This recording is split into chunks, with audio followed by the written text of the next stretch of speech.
Hi, my name is Angel. Welcome back to my channel. Today we are here to do my May wrap up. I read 20 books in May, so here are some stats for that. If you've never seen one of my wrap-ups before, what I do first is I go through everything that I've already read for vlogs that I put out in May, things that I've already talked about on my channel and given my rating for, because I like to not keep things super repetitive. And then I go through everything else from my lowest rated to my highest rated, and I've been splitting it between fiction and nonfiction because I've been reading a lot more nonfiction this year. So to go ahead and get started, the first vlog that I put out in the month of May was my Ottessa Moshfegh author taste test. I read 3 books in this video. The first one that I read was Eileen, which I ended up giving 3.5 stars. This is about a young woman in the 60s who becomes obsessed with this other woman at her work, and she's got a lot of issues, and that becomes very apparent. Things get very strange by the end, and you are left questioning if anything that you've read was real. Then I read McGlue in here, which is a novella. This is about, it takes place in the 1800s, and it's about a man who is kind of kept captive on this ship because he is told that he murdered his best friend, and he has no recollection of this, and he doesn't know what's true or what's not, and we are just following him throughout the story. It was very strange and confusing. I gave that one 2.5 stars. And then the best book that I read from that video was Lapvona, which takes place in like a medieval village, and we are primarily following a young boy and his father, and the boy gets sent to live somewhere else, and things are very strange and very nasty in that one, but I liked it in a weird way. I couldn't look away while I was reading it. Then I did a reading vlog where I was reading what I call like the OG dystopian novels of the 2010s. So I reread the first Hunger Games in there, and then I read Divergent for the first time, which I ended up giving 2.5 stars because I feel like the world building was lacking. The romance, there was no buildup. That was very lacking. Just the characters themselves, and the main thing that it came down to was that pretty much nothing in this world really made sense. I think that the author had a really good idea and wanted to hop on that dystopian train, but she just didn't fully think about how everything in the world was going to work, and that was very apparent. And then I read The Maze Runner for the first time, and I gave that 3.5 stars. There were some things with the writing that I wasn't a really big fan of, and some of the different plot devices that they use. Like, one of the big things is they are trying to solve this mystery, and they solve the mystery by conveniently remembering their past memories, and I wish that it felt a little bit more like well earned, like they were actually really working hard towards uncovering these memories, but they weren't. And then of course The Hunger Games is like my favorite series ever. When I do rereads, because typically I reread 5-star books, unless my rating changes, I don't count the rating towards like my average rating, and I don't log it in my spreadsheet at all. But just know that The Hunger Games, of course, is 5 stars for me. And then the last reading vlog that I did in the month of May is I read 3 books that I've just heard people say are really gross and really disturbing. So I read Paradise Rot by Jenny Haval in there, which was my lowest rated of the vlog. I gave it 2 stars. It has not really stuck with me at all since that day. I know there's like two girls, and they have a weird relationship, and there's mushrooms and there's pee, and I just didn't really care for it. Then I read Bat Eater and Other Names for Cora Zhang by Kylie Lee Baker. I gave this 4.5 stars. I thought it was a really fun and really unique horror novel. I think it tackles a lot of different issues. It takes place during the pandemic. We are getting to have a close-up look at racism and how that affected Asian American people during the pandemic. And then there's also like really gory and bloody murderous elements to it, and then it's also paranormal, and there are ghosts in there and some really creepy imagery, and I think it came together really well. It was written beautifully, and I can see why everybody is loving this right now. And then my big win for that video was Where I End by Sophie White, which I gave 5 stars, and It was a difficult one to rate because I was so conflicted while I was reading it. You could see in the vlog.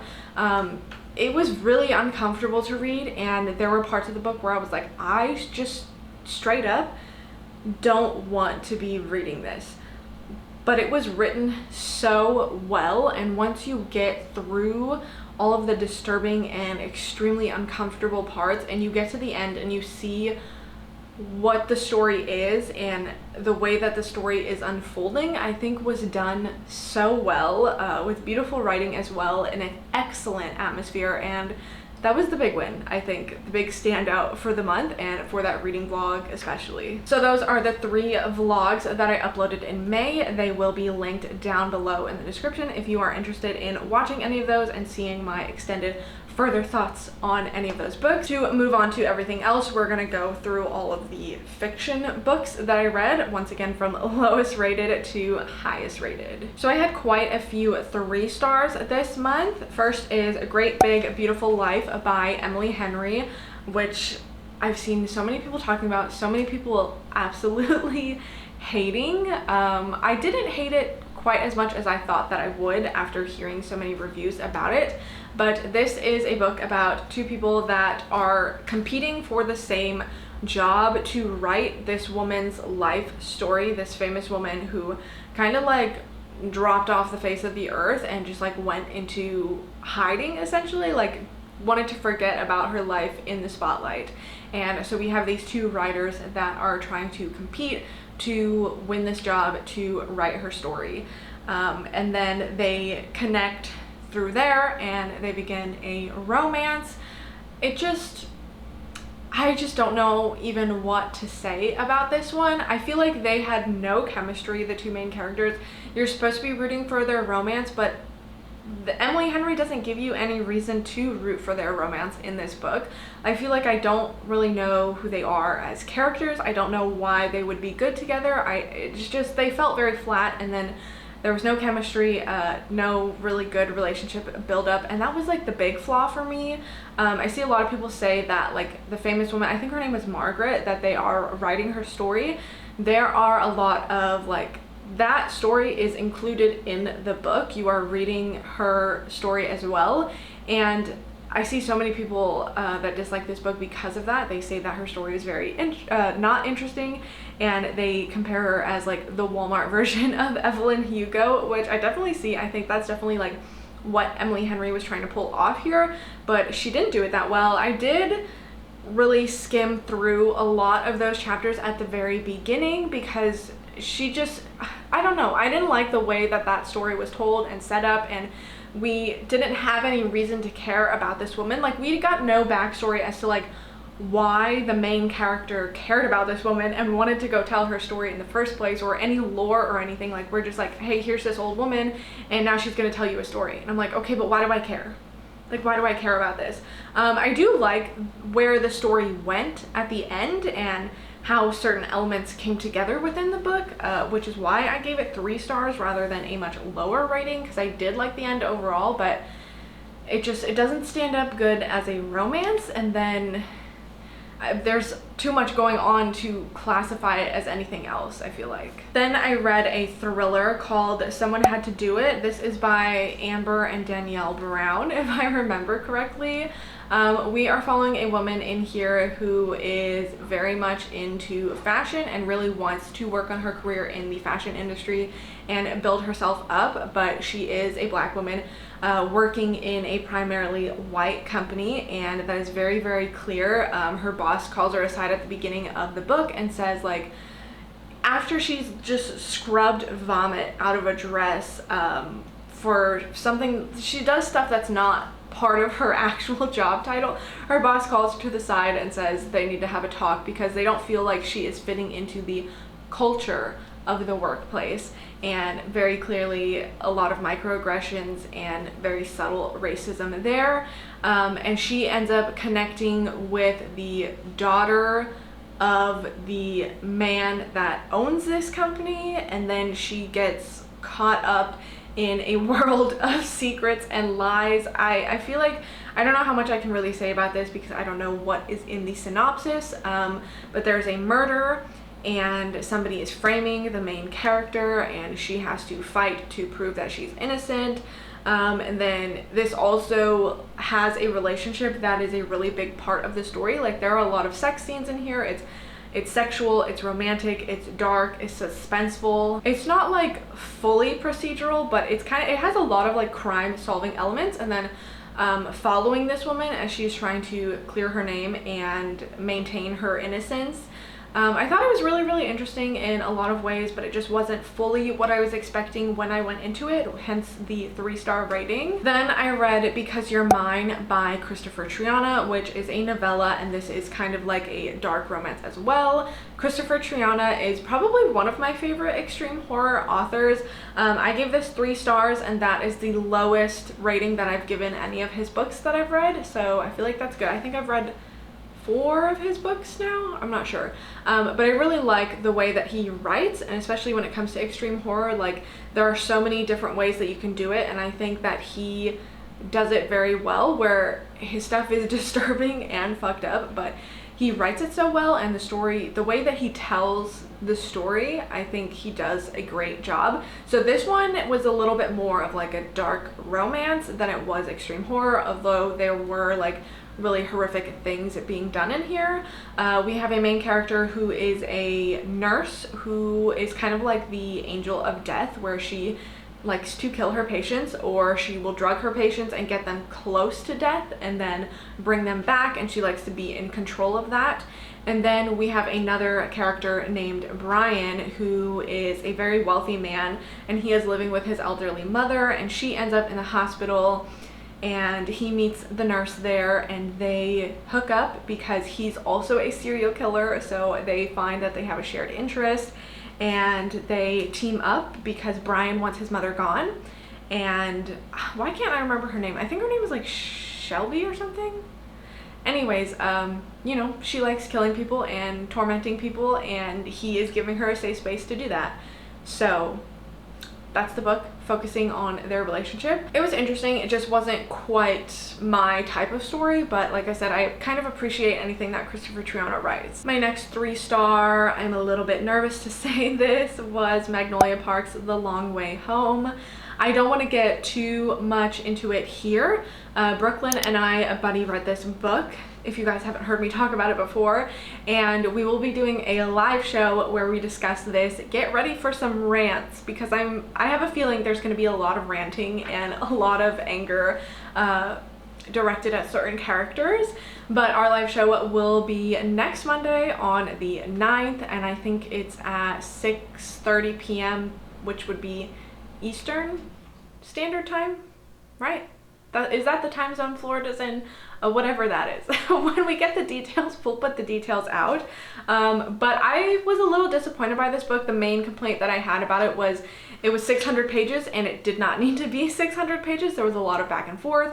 It relied heavily on using like the miscommunication trope, which is something that I absolutely hate in romance books. I hate it when 2 people are going back and forth for 400 or 500 pages, when all they have to do is sit down and talk to each other.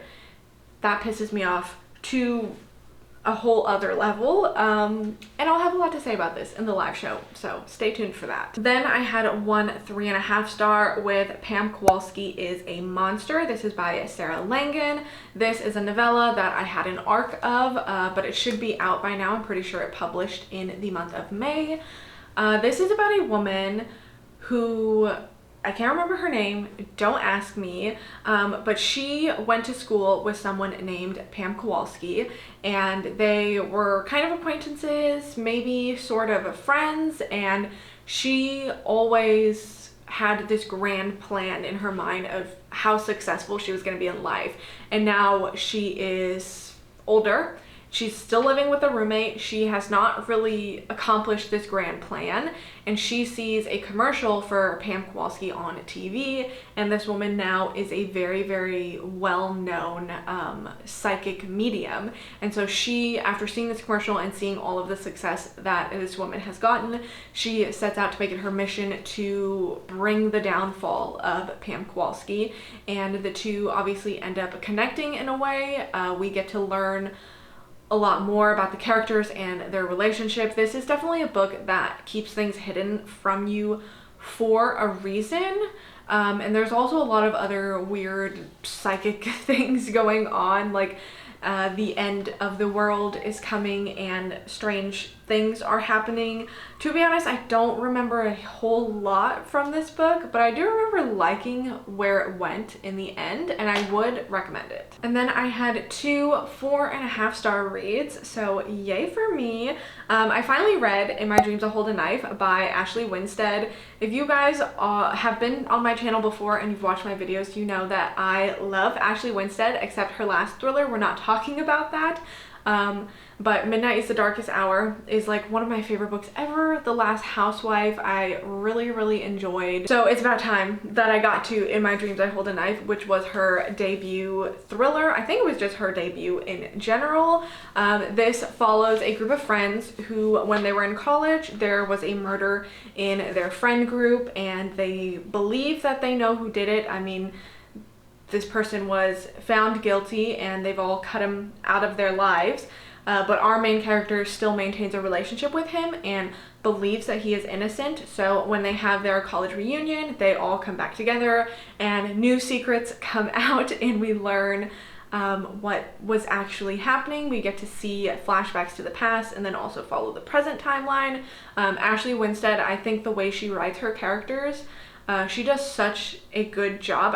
There's a quality to her writing. I say this every time I read one of her books that pulls you in, and like her books are quite literally addictive to me, like where I cannot make myself put them down when I'm reading them. At least her thrillers. Her romance, that's a whole different thing, but her thrillers, like I am so drawn to the way that she writes, and this was no different. Another thing about Ashley Winstead, at least all of her thrillers as well, there's always a little bit of a side romance in there, and I really appreciate those. This one I liked a little bit less than Midnight is the Darkest Hour and The Last Housewife as far as like the actual plot of it and the mystery that we're following, but I still really enjoyed it. Obviously, I give it 4.5 stars. And then I read One Golden Summer by Carly Fortune, who, as somebody who doesn't read a lot of romance, I think Carly Fortune is probably my favorite romance author.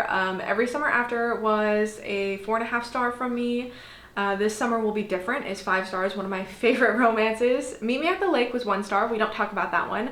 And then One Golden Summer, I gave 4.5 stars as well. So this is almost like a companion novel to Every Summer After, where in Every Summer After we are following Sam and Percy and they're like childhood friends and then they second chance lovers, you know, all the tropes. But in One Golden Summer, we are following Charlie, who is Sam's brother. So it's really fun because in Every Summer After, obviously you get to see Charlie as a teenager and he's just kind of a side character there, and you get to see his personality in that, and then you get to see a different side of him in One Golden Summer. Our main character, Alice, she is a photographer, and she spent one summer at this lake with her grandparents, and she remembers watching this group of teenagers, 2 boys and a girl, and they would always like drive around in the boat on the lake, and they were always like having fun and being loud, and she always was just watching and kind of was like a loner, like a very awkward teenager who didn't feel like she could fit in with them, so she never said anything, but she always was secretly watching them and wishing that she could have a life like that. So years later, she is into her 30s now. She comes back to the lake with her grandmother for another time, and she ends up meeting Charlie there and realizing that he was one of those boys, and they kind of set off to accomplish this summer bucket list. Alice wants to have summer just like when she was 17, and she wants to do all the things that 17-year-old Alice would have wanted to do, but she was too afraid to, and it was just a very sweet and wholesome time. Carly Fortune is my favorite for summer romances. Obviously, there's definitely a theme to her books, and that's because she does it so well in providing such a vivid summer backdrop for these reads, and it just feels, I don't know, this like the perfect beach read. To read it in the sunshine, to read it by a body of water is just so fun and refreshing, but she also does dive into some deeper elements and an emotional side within her romance books, and I think that the way that she mixes all of those elements together, she does really well. She's also somebody that I really appreciate because every romance book has the third act conflict, right? Where there's a breakup and then they come back together. And most of the time, those are really stupid and not necessary. But Carly Fortune, at least with this one and with This Summer Will Be Different, I feel like their third act conflict, their third act breakup makes sense to the direction of the characters' lives. And that's something that I really appreciate, is we get to see the romance built out, but we also get so connected to the main character and even the love interest as well. We get to really see into their lives and figure out, okay, obviously they want to make the relationship work, but they are being practical and thinking about everything else that's going on in their lives, and that's really refreshing because they're not just like, oh my god, I'm in love with you after 1 week and I'm gonna drop everything in my entire life to be with you. It's not like that. This book did make me tear up at a couple points. Like, it got very, very sweet and tender towards the end. I really, really loved the connection that these two had. There's a lot of banter. I think that's something that Carly Fortune does really well. Also, especially with this book, because Charlie and Alice, they do have almost opposite personalities, and it was just really fun to see them come together and to see Alice grow as a character with Charlie, and I really, really liked it, if you couldn't tell by how long I just spent talking about it. And then the last fiction one that I had for May was another reread. I reread Project Hail Mary because I got my boyfriend to read it finally after how long, and that might also be a video coming out hopefully this month where my boyfriend and I swap favorite books. But of course he was reading it, so I did a reread of it as well, and it still held up as a 5-star. It still made me cry even though I knew what was gonna happen. I just love Rocky so much. That's it. Hopefully I can get through this before the camera dies, but I read 3 nonfiction books in May as well, which I will go through very quickly. The first one that I read was The Anxious Generation. This speaks about the great rewiring of childhood, as they call it, and how childhood has changed and evolved in the society that we are living in, where technology is just everywhere, but it's also seeking to view the direct link between excessive technology use, especially cell phones specifically, and social media, and how that is linked to mental health, and how the quality of mental health is declining in adolescence. It also talks about risky play in adolescence and the way that like outdoor play is changing, and children are extremely supervised in real life, but they are not at all supervised online, and it should be the opposite. I think this had a lot of really fascinating and kind of scary statistics in here, and a really good call to action. I would definitely recommend this book to pretty much anybody. I feel like that's like any nonfiction that I read. Generally, most of the time, I feel like I would just recommend it to anybody. I gave that one a 4-star, and then the other 2 nonfictions were 5 stars. I read Ultra Processed People, which is a book about food, ultra processed foods, what we are putting into our bodies, and how it is not actually food, and how that is affecting us in... Hello? Is that a plane? Anyway, what we put into our bodies, how it is affecting us in many different ways, and how you can find a different relationship with food. It's really, really interesting because the author starts the book by saying, I'm not here to tell you to cut out ultra processed foods. I'm going to do the opposite, and I'm going to encourage you to eat more, and do that for the duration that you are reading this book, listening to this book, whatever, and at the end of the book, see if you still are seeking out those foods and still want to eat those foods. And I think it definitely works. I'm definitely a lot more conscious of what I put into my body. I think we all know that like junk food is bad, right? Like, who doesn't know that? But to really dig into the science behind it and what these ingredients, these preservatives and emulsifiers, and what they actually are and what they're used from, the origins of them, how like margarine, certain butters came from coal, and how that was all used in concentration camps was a really strange, interesting, fun fact story to learn. So it appears I could not get through it before the battery died on the camera, but I think this book has a lot of important messaging to it. They talk about obesity rates and how oftentimes people that are living with that condition are blamed for the way that they are, when in reality it's not necessarily their fault, because if you look at the way that society is set up and what we are fed and what we are marketed, that's a big thing as well in this book, is marketing and advertising that goes into the food industry and into these ultra processed foods. I thought it was all really, really fascinating. I like the way that the author approached all of the topics that he brought up, and it was just very, very eye-opening. And then the last book for May and my last nonfiction, I actually have like an hour left in the audiobook, so technically I'm not done with it, but I'm gonna count it towards May anyways, and I already know I'm gonna give it 5 stars. This book is Stolen Focus, and this I feel like goes along really well with the anxious generation and with ultra processed people. I feel like reading all 3 of these books together worked really, really well. Even the anxious generation actually references Stolen Focus at one point, but Stolen Focus is a man who is set out to examine, is that the right word? Kind of get to the bottom of why our attention spans seem to be decreasing the further into the future that we get, and different reasons that could be. He starts off the book with, of course, blaming it on his cell phone and blaming it on himself, and so he takes a detox, he gets rid of all his technology, and he goes and like lives off on the shore, on the beach of something. And it's really interesting because he's talking about that and the way that that changed his life, and he's like, okay, this is cool and all, but like, how am I gonna go back to my life and see all of my friends again and be like, oh yeah, like you're the problem, and what you need to do actually is just get rid of all your technology and go live out in the middle of nowhere by yourself. And he's like, yeah, you can't do that, that's not feasible, you need to function as like a person in society, you know. Unfortunately, our jobs make us have to do that.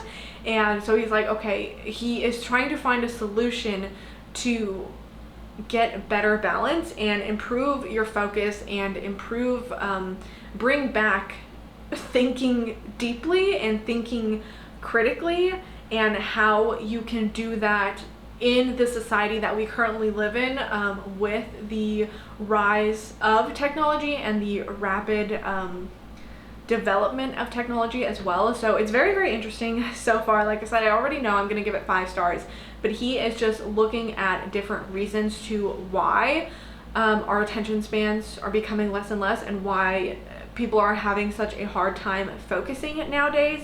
And it's really interesting. He talks about, like, you know, like hustle culture and always having to do something, multitasking, and how that's not really a thing. Like, you can't actually multitask, that's not actually a thing that you do, and the effect that all of that has on your brain. He also talks about ultra processed foods, which was why I feel like this is such a good idea that I just so happened to read all of these books together.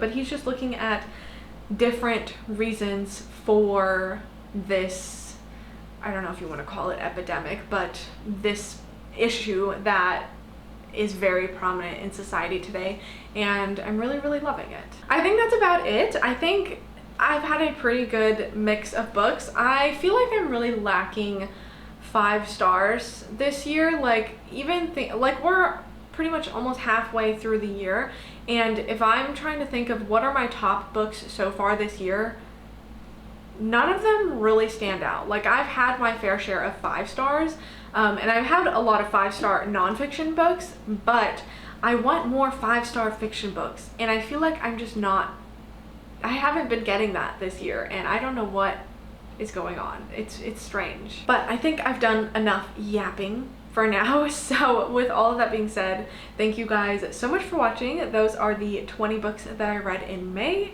and hopefully I will see you guys next time.